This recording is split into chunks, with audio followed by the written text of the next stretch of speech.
JS प्रेमी education channel में सभी भैया बहनों का स्वागत है। भैया और बहनों, आज हम हिंदी विषय में गद्यांश और पद्यांश पढ़ना सीखेंगे। हिंदी में गद्य कैसे पढ़ते हैं और पद्य कैसे पढ़ते हैं, पद्य यानी कविता को कैसे पढ़ते हैं।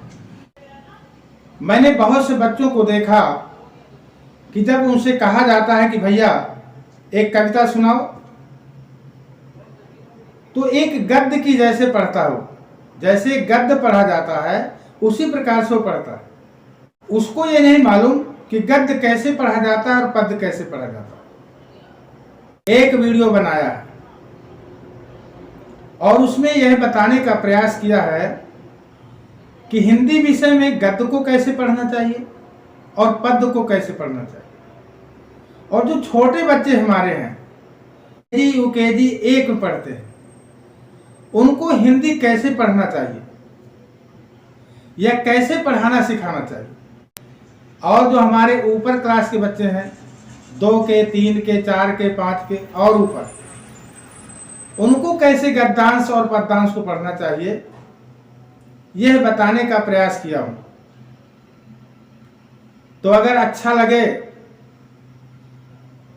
तो वीडियो को लाइक और चैनल को सब्सक्राइब जरूर कर देना और अपने दोस्तों को भी बताना। तो चलिए शुरू करते हैं। आप लोग ध्यानपूर्वक देखेंगे, सुनेंगे और समझेंगे। तो चलिए शुरू करते हैं। तो गद्य कैसे पढ़ते हैं, आप लोगों को सामने इस श्याम पट्ट में एक गद्यांश लिखा हुआ है। इसको कैसे पढ़ना, पहले तो मैं उन बच्चों को बताऊंगा जो भैया बहन यूकेजी में पढ़ते हैं अथवा 1 में पढ़ते हैं, उनको कैसे इसको पढ़ना है अथवा उनको कैसे पढ़ना सीखना चाहिए। प्राचीन, प्राचीन, काल, काल, की, बात, बात है, एक नगर, नगर में, धनी, धनी, राम, नाम का एक व्यापारी, व्यापारी रहता था। वह, वह बहुत, बहुत परिश्रमी, परिश्रमी और ईमानदार, ईमानदार था। वह सदैव, सदैव मीठा, मीठा बोलता, बोलता था। दूसरों, दूसरों की सहायता,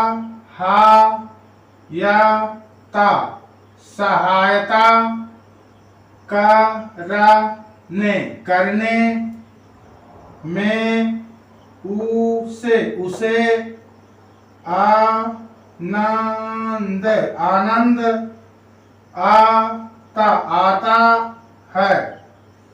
उसका, उसका व्यापार, व्यापार दिन, दिन दूना, दूना रात, रात चौगुना, चौगुना बढ़ रहा था। इस प्रकार से छोटे बच्चे पढ़ते हैं। अथवा इस प्रकार से हमें छोटे बच्चों को पढ़ाना सिखाना चाहिए। अब जो 2 में, 3 में, 4 में, 5 में पढ़ते हैं, 1 से ऊपर वाले बच्चों के लिए कहां कम रुकना है, कहां ज्यादा रुकना है, किसमें कम बोलना है और कहां पे ज्यादा बोलना है, इन सब बातों को ध्यान रखते हुए हमें गद्यांश पढ़ना चाहिए। जहां पर पूर्ण विराम लगा रहता है वहां हमें रुकना है। जैसे मैं पढ़ रहा हूं, आप लोग ध्यानपूर्वक देखेंगे और समझेंगे। प्राचीन काल की बात है। अब यहां पर देखो पूर्ण विराम लगा है, इसलिए यहां पर हमें रुकना है। भैया और बहनों, आपने ट्रेन को देखा होगा। ट्रेन कहां रुकती है? स्टेशन में ही रुकती है, बीच में नहीं रुकती है। उसी प्रकार हमें भी जहां पर पूर्ण विराम लगा रहता है वहीं पर रुकना है, बीच में नहीं रुकना है। पुनः एक बार देखेंगे। प्राचीन काल की बात है। एक नगर में धनी राम नाम का एक व्यापारी रहता था। वह बहुत परिश्रमी और ईमानदार था। वह सदैव मीठा बोलता था। दूसरों की सहायता करने में उसे आनंद आता था। उसका व्यापार दिन दूना रात चौगुना बढ़ रहा था। इस प्रकार से हमें गद्यांश को पढ़ना चाहिए। लेकिन जो बच्चे 4 में पढ़ते हैं, 5 में पढ़ते हैं या इनसे ऊपर क्लास में पढ़ते हैं, तो उनको गद्यांश को कैसे पढ़ना चाहिए? ध्यानपूर्वक देखेंगे। प्राचीन काल की बात है। एक नगर में धनी राम नाम का एक व्यापारी रहता था। वो बहुत परिश्रमी और ईमानदार था। वो सदैव मीठा बोलता था। दूसरों की सहायता करने में उसे आनंद आता था। उसका व्यापार दिन दूना रात चौगुना बढ़ रहा था। जी, बड़े बच्चों को जो ऊंची कक्षाओं में पढ़ते ऐसा पढ़ना चाहिए। लेकिन मैंने देखा कि बच्चे हिंदी भी ठीक से नहीं पढ़ पा रहे।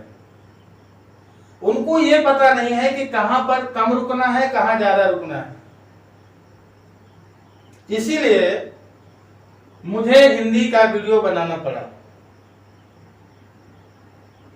अब हम पद्यांश यानी कविता को कैसे पढ़ेंगे उसको भी देखेंगे, सुनेंगे और समझेंगे। धरती प्यारी अंबरी प्यारा, प्यारा है रे इंसान रे। धरती प्यारी अंबरी प्यारा, प्यारा है रे इंसान रे। सरगम चाहे अलग अलग हो, सभी के गीत समान रे। धरती प्यारी अंबरी प्यारा, प्यारा है इंसान रे। हिंदू मुस्लिम सिख ईसाई सब बाहर के नाम है। हिंदू मुस्लिम सिख ईसाई सब बाहर के नाम है। सबके भीतर रमे हुए हैं, सबके भीतर रमे हुए हैं, एक सरीखे राम है, सबके भीतर रमे हुए हैं, एक सरीखे राम है। धरती प्यारी अंबर प्यारा, प्यारा है रे इंसान रे, सरगम चाहे अलग अलग हो, सबके गीत समान रे। तो भैया और बहनों, अगर हम कविता को इस प्रकार से स्वर और लय के साथ पढ़ेंगे तो निश्चित रूप से याद हो जाएगा। तो ऐसे ही नई नई जानकारी के लिए वीडियो को लाइक और चैनल को सब्सक्राइब करेंगे, साथ ही साथ अपने मित्रों से, अपने दोस्तों को भी बताएंगे। और आज की पढ़ाई का कार्यक्रम कैसे लगा कमेंट में जरूर लिखकर भेजेंगे। धन्यवाद।